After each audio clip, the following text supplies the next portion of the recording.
Thanks for stopping by the campfire, traveler. Sorry I didn't bring hot dogs to roast. Oh well, there's always next time.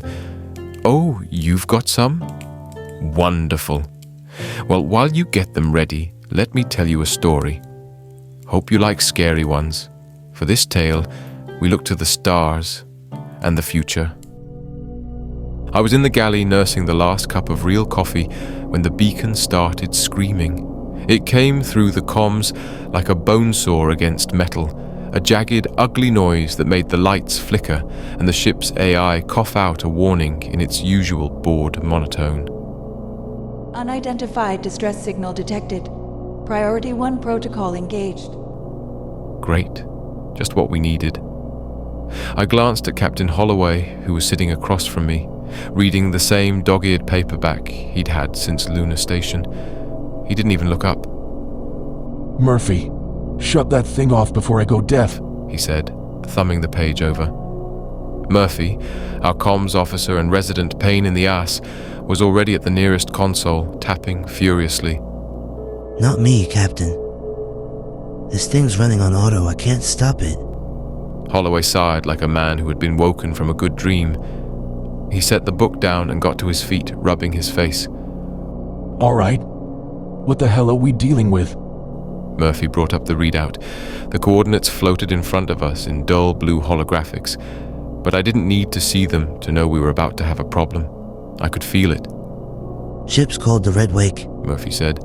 Registry says it went missing 4 centuries ago. Silence. You could have heard a pin drop in that galley. 400 years. That was impossible. Ships didn't just go dark for centuries and then wake up. Holloway folded his arms. No chance it's a glitch. Murphy shook his head. Beacon's active. Full distress loop. No voice data, just a hard-coded mayday. I felt a slow, creeping cold settle into my gut. All right, Holloway said, businesslike, like we weren't all thinking the same thing. we log it, follow protocol, and do a drive-by. If we don't see anything alive, we report it and keep moving. Last thing we need is to go play ghost hunters on some old wreck. Except, I said, it's not just an old wreck, is it? Holloway gave me a look, the kind that meant shut the hell up, but I kept going. It's sitting next to a black hole, and we all know what they say about rogue holes like this. Murphy snorted. Yeah, that they eat dumbasses like us for breakfast. Holloway exhaled sharply through his nose. All right, enough. Everyone to stations. Let's go see what's left of the Red Wake. The ship bucked as we dropped out of FTL. My stomach did a little flip, the usual feeling of space catching up to you after a jump. The hum of the engines dropped to a low, steady vibration beneath my boots, and then we saw it. The Red Wake drifted just outside the event horizon, dark and lifeless against the hungry swirl of the black hole. A ship frozen in time, caught in the gravitational grip of something that should have swallowed it whole centuries ago. I didn't say it out loud, but I knew we were already too close to the black hole, too close to whatever was on that ship, because the beacon wasn't just calling for help, it was calling us.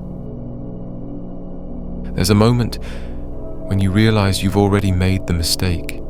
It sneaks up on you in the space between decisions, in that thin sliver of time where you could have turned back but didn't. For me, that moment came as we suited up to board the Red Wake. Still no response. Holloway asked, sealing his helmet. Murphy shook his head.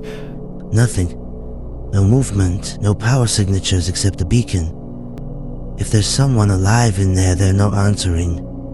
Which meant either comms were fried, or they were dead, or, my brain offered helpfully, something worse. The docking bay of the Red Wake loomed ahead, a gaping wound in the ship's metal body.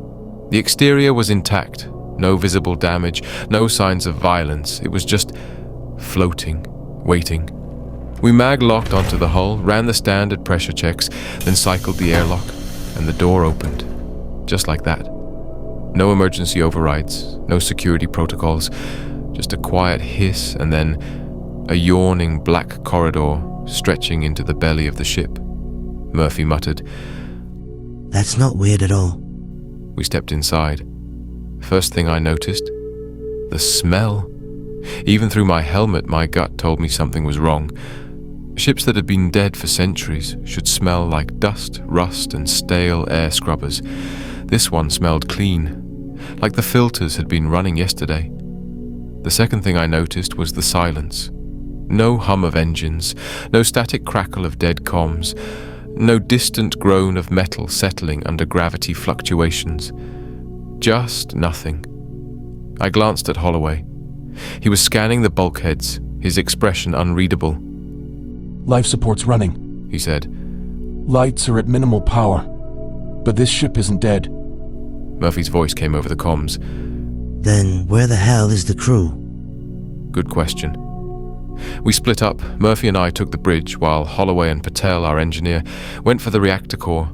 The halls of the Red Wake stretched on in quiet, sterile perfection.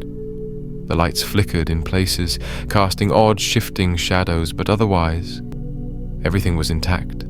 Doors still functioned. No scorch marks, no sign of a struggle, but no bodies. And that was the problem. Ships don't just lose their people. There should have been something. Bones, uniforms, dried bloodstains. But there was only emptiness. Then we reached the bridge. I stopped cold in the doorway. Murphy was breathing fast. Jesus Christ. The bridge was immaculate. Chairs bolted in place, consoles intact. A half-full coffee cup sitting by the captain's chair like its owner had just stepped away. But the air felt wrong. Heavy. Like something was pressing down on us. Murphy stepped forward and checked the nearest console. His fingers flew across the keys, bringing up ship logs. His face went pale. Crow? What? He turned the screen toward me. It was a crew manifest. Normal at first. Then I saw the last names on the list. Murphy, Patel, Holloway, and mine. I stared. What the hell is this? Murphy swallowed.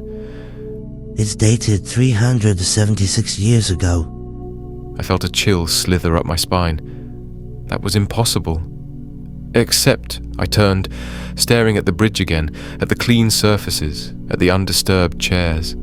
No bodies, because maybe they weren't missing. Maybe they were us. The comms crackled. Holloway's voice came through tense. Crow, we've got a problem down here. Murphy and I exchanged a look. Get to the reactor bay. Holloway said. Now. Thank you for listening. This is just the setup to a much more exciting and horrific saga. I'm excited to read it, and I hope you're excited to hear it. As I said at the beginning, please like and subscribe if you haven't already. I know it's early, but I'm considering making a Patreon. I think it would help me immensely with time to make these videos. Please let me know what you think in the comments below.